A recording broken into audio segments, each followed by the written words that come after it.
अस्सलामुअलैकुम दोस्तों, कैसे हो आप सब। मैं आप सबको यूट्यूब चैनल इंग्लिश लिटरेचर पे वेलकम कहती हूँ। हम जो टॉपिक डिस्कस करने लगे हैं वो टॉपिक है constructing cultures, the politics of travellers tales. बहुत ही इंपॉर्टेंट और बहुत मज़े का टॉपिक है, one of the most easiest topics as well. So let's start our video. अब आप टॉपिक की तरफ गौर करें। टॉपिक है कंस्ट्रक्टिंग कल्चर्स, कल्चर्स को बनाना। नेक्स्ट पॉइंट इसके अंदर आ रहा है पॉलिटिक्स, सियासत। नेक्स्ट पॉइंट आ रहा है ट्रैवलर्स टेल्स। ठीक है, जो ट्रैवलर्स हैं उनकी कहानियों के थ्रू कैसे सियासत की जाती है और कल्चर बनाया जाता है। ठीक है, टॉपिक की आपको अंडरस्टैंडिंग हो गई होगी। अब टॉपिक के अंदर पढ़ना क्या है उसको डिस्कस करते हैं। देखिए, सबसे पहले आपको पता होना चाहिए कि ट्रैवलर लिटरेचर क्या है। ठीक है, traveller literature basically travel literature को कहते हैं। ठीक है, ट्रैवल लिटरेचर ऐसा लिटरेचर होता है जिसके अंदर ट्रैवलर जो होता है ना वो ट्रैवलिंग करता है, सफ़र करता है, और सफ़र करके वो अपनी ट्रैवलिंग को एक लिटरेचर की फॉर्म में प्रोड्यूस कर देता है। या वो एक नोवेला हो सकता है, या वो नोवेल भी हो सकता है, वो पोइट्री भी हो सकती है। क्या किया है, एक ट्रैवलर है, ट्रैवलर ने ट्रैवलिंग की, ट्रैवलिंग करके उसने जो देखा सफ़र में उसने वो लिख दिया। और सिर्फ लिखा नहीं, उसने प्रोपेगेंडा यूज़ किया उसके अंदर। उसने उस राइटिंग को एक पॉलिटिक्स के तौर पे इस्तेमाल किया है अपनी राइटिंग को उसके अंदर। जैसा कि मैंने यहाँ पे लिखा, travel literatures shows us how travellers construct the cultures the experience base on stereotypes.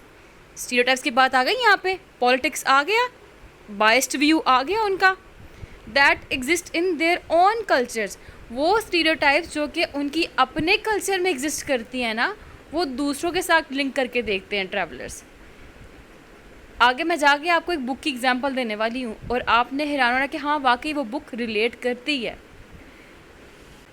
और जो स्टीरियोटाइप्स होती हैं ना, ये जो प्रेजुडाइज होते हैं, ये क्या होते हैं, ये जनरेशन से जनरेशन तक चलते आ रहे होते हैं। अब जो ट्रैवलर लिटरेचर होता है ना, इसके अंदर ना हमारे पास 3 तरह की चीज़ें आ जाती हैं। एक ट्रैवल राइटर, दूसरा मैप मेकर्स, तीसरा ट्रांसलेटर्स। ये तीनों जो है ना, ट्रैवलर्स जो होते हैं, ट्रैवल राइटर्स, मैप मेकर्स और ट्रांसलेटर, ये तीनों बड़ा इम्पोर्टेंट रोल अदा करते हैं पॉलिटिक्स में, कल्चर्स को कंस्ट्रक्ट करने के लिए। कल्चर को नेगेटिव वे में कंस्ट्रक्ट करने के लिए या पॉजिटिव वे में कंस्ट्रक्ट करने के लिए ये तीनों, मैप मेकर्स, ट्रांसलेटर और ट्रैवल राइटर, इम्पोर्टेंट रोल अदा करते हैं। जो ट्रैवल राइटर्स होते हैं वो रिफ्लेक्ट करते हैं कि कैसे ट्रैवलर ने कंस्ट्रक्ट किया है कल्चर को, किसके ऊपर, स्टीरियोटाइप्स के ऊपर, जो उसने एक्सपीरियंस की थी अपनी ही स्टीरियोटाइप्स के ऊपर। जो मैप मेकर होते हैं वो क्या करते हैं, वो इन्फ्लुएंस्ड करते हैं और इन्फ्लुएंस खुद भी होते हैं स्टीरियोटाइप से। ट्रांसलेटर क्या होते हैं, वो बायस्ड और सब्जेक्टिव व्यू देते हैं, बायस्ड और सब्जेक्टिव ट्रांसलेशन करते हैं, और उसी के थ्रू वो एक जो कल्चर है उसको नेगेटिव वे में या पॉजिटिव वे में कंस्ट्रक्ट कर देते हैं। अब बात कर लेते हैं हम लोग मैप मेकर्स की। जैसा कि मैंने आपको बताया कि जो ट्रैवलर्स थे उन्होंने स्टीरियोटाइप्स प्रेजेंट की, जो मैप मेकर्स होते हैं वो इनसे इन्फ्लुएंस होते हैं और इन्फ्लुएंस भी करते हैं। जैसा कि मैंने यहाँ पे डेट्स के साथ कुछ पर्सन्स के नेम मेंशन किए हैं। ठीक है, वो क्या थे, ये पर्सन्स ऐसे लोग थे, ऐसी शख्सियत थी जो कि मैप मेकिंग की टेक्निक से बहुत ज़्यादा इन्फ्लुएंस हुई थी। इनमें से जो डीज नामी शख्सियत है ना, डी नामी शख्सियत 1583 की बात है, ये मैप मेकिंग से बहुत ज़्यादा इन्फ्लुएंस हुई थी। इसने बहुत ज़्यादा टाइम जो है वो मैप मेकिंग के ऊपर ना स्पेंड किया हुआ है अपनी लाइफ के अंदर। लेकिन लेटर ऑन इसने अपना जो फोकस था वो शिफ्ट कर लिया था मैप मेकिंग से हट के, किसके ऊपर, मेजरिंग टाइम एंड डेट्स। ठीक है, इसके ऊपर इसने अपना ध्यान देना शुरू कर दिया था बाद में। फिर इसके बाद 1592 की बात है, उसमें क्या हुआ था, स्ट्राहोव लाइब्रेरी के अंदर ना एक यूरोप का मैप था। ठीक है, और वो सिंबल था, यानी कि रिप्रेजेंट कर रहा था यूरोपा को। यूरोपा का है, यानी कि स्पेलिंग के इसके EUROPA, यूरोपा कहते हैं। ठीक है, यूरोपा को ये एज ए वर्जिन रिप्रेजेंट कर रहा था। और साथ ही साथ ये imperial concept of Spain uniting the continent जो है ना, उसको भी रिफ्लेक्ट कर रहा था। जो ये यूरोपियन मैप था। फिर हमारे पास एक पर्सनैलिटी आती है मॉरिसन की, ठीक है, जो कि एक स्टूडेंट थे पीटर हाउस कैम्ब्रिज के अंदर। इन्होंने खुद को ऐसे डिस्क्राइब किया कि set off on his journey round Europe that was published in his 10 years travels through 12 dominions। ठीक है, ये इनकी एक बुक थी, उस बुक के अंदर इन्होंने एक जर्नी का जिक्र किया कि वो उसकी तरफ जाने लगे हैं। और ये कब की बात है? ये 1591 की बात है। इन्होंने भी मैप मेकिंग के अंदर बड़ा इम्पोर्टेंट रोल अदा किया। इनके जो ट्रैवल्स थे ना वो एनेक्डोटल और साथ ही साथ फुल ऑफ क्वेस्ट थे। ठीक हो गया। यहाँ वीडियो के एंड पे जो लिखा हुआ नज़र नहीं आ रहा, मैंने ये लिखा हुआ है 1591 Morrison's accounts of his travels are anecdotal and more like a quest. अब मैप मेकर्स के बाद हम लोग बात कर लेते हैं ट्रांसलेटर्स की। ये क्या थे? ये भी सब्जेक्टिव थे और बायस्ड थे। जो ट्रांसलेशन ये प्रोड्यूस करते थे ना वो बायस्ड व्यू रखती थी। जो ट्रांसलेटर्स थे ना वो क्या करते थे? इंटरलिंगुअल ट्रांसफ़र करते हुए ना जितना भी वर्ड थे ना उनके अंदर अपनी ही ट्रिक यूज़ करते हुए जो उसका एक्चुअल मीनिंग था ना उस मीनिंग को चेंज करते अपने अकॉर्डिंग मीनिंग डाल देते उसके अंदर। और उससे ट्रांसलेशन जो थी ना वो कल्चर की पॉलिटिक्स को रिफ्लेक्ट करती थी, यानी कि एक कल्चर कंस्ट्रक्ट कर देती थी। वो कल्चर नेगेटिव हो या पॉजिटिव हो, इट डिपेंड्स अपॉन ट्रांसलेटर। तो जो ट्रांसलेटर थे वो तो अपनी ट्रिक्स खेलते ही थे, ठीक है, ट्रिक्स खेल के वो नेगेटिव इम्पैक्ट देते ही थे, एक कल्चर कंस्ट्रक्ट करते ही थे। तो इसी तरह जो मैप मेकर्स थे उन्होंने भी यही काम किया, और जो ट्रैवलर्स थे उन्होंने भी यही काम किया कि वो ऑब्जेक्टिव व्यू नहीं दे रहे थे, सब्जेक्टिव व्यू देकर बाइस्ड व्यू प्रेजेंट कर रहे थे।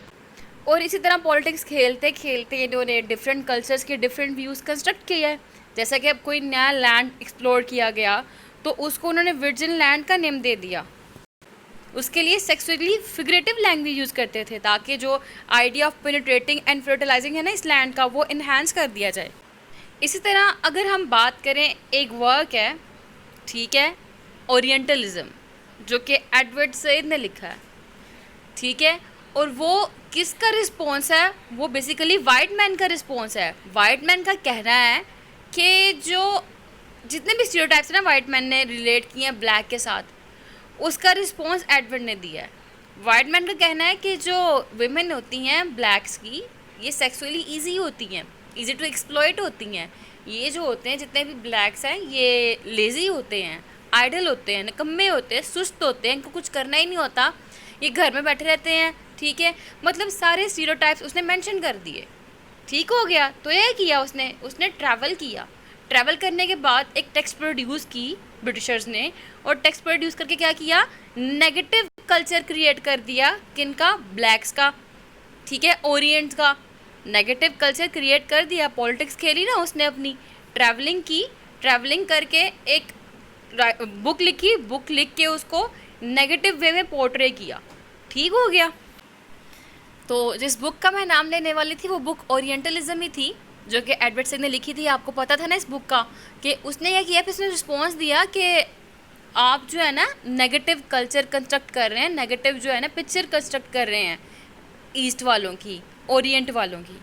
इवन कि सिर्फ और सिर्फ यही नहीं किया उन्होंने, और क्या किया उन्होंने? जितने भी लैंड थे ना ओरिएंट के, उनको फेमिनिन लैंड करार दे दिया। किन्होंने? वाइट ने, ठीक है। मैंने यहाँ पे लिखा है linking land to gender, the orient become sexual and feminine, ठीक है। कहते कुछ आता ही नहीं है उनको, घर ही बैठे रहते वेले, और उनके जो मर्द हैं वो भी औरतों की तरह हैं, कमज़ोर, बुज़दिल।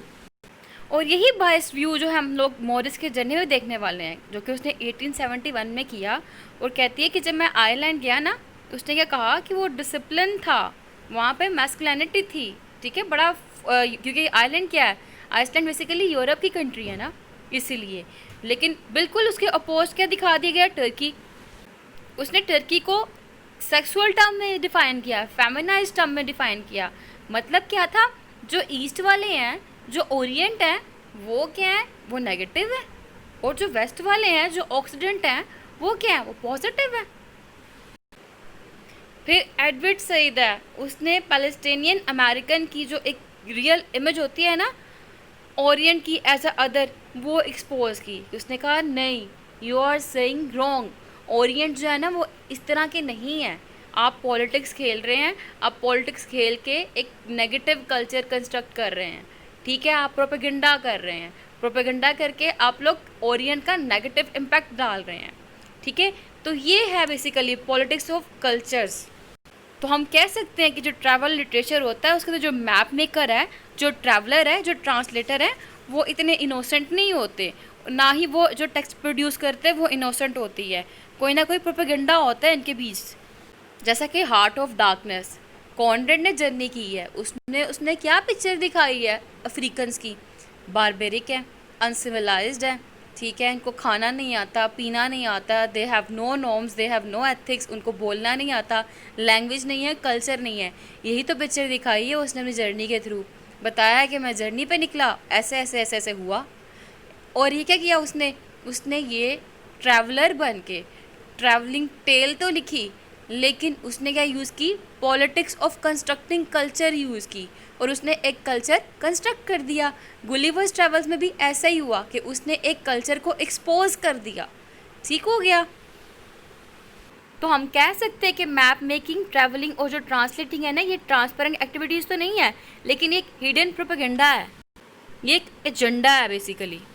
और हम लोग कंपैरेटिव लिटरेचर जो है ना उसको यूज़ करके, कंपैरेटिव स्टडीज़ को यूज़ करके इस चीज़ को एक्सपोज कर सकते हैं कि रियलिटी क्या है। जैसे कि हार्ट ऑफ डार्कनेस तो आ गया, फिर हम लोगों ने थिंग्स फॉल अपार्ट पढ़ा और कंपेयर किया, और फिर हमारे सामने आया कि अच्छा ये तो एक कल्चर कंस्ट्रक्ट करके दिखाया गया था, ये तो एक बायस्ड व्यू है, एक्चुअली में तो चिन्वा खुद बता रहा है कि हमारा रियल कल्चर है क्या। सो मेरे ख्याल से आपको टॉपिक बिल्कुल क्लियर हो चुका होगा। Thank you so much for watching this video. Please channel को सब्सक्राइब ज़रूर कीजिएगा, दुआ में याद रखिएगा, इस वीडियो को अपने दोस्तों से भी शेयर करिएगा। Thank you so much. अल्लाह हाफिज़, टेक केयर।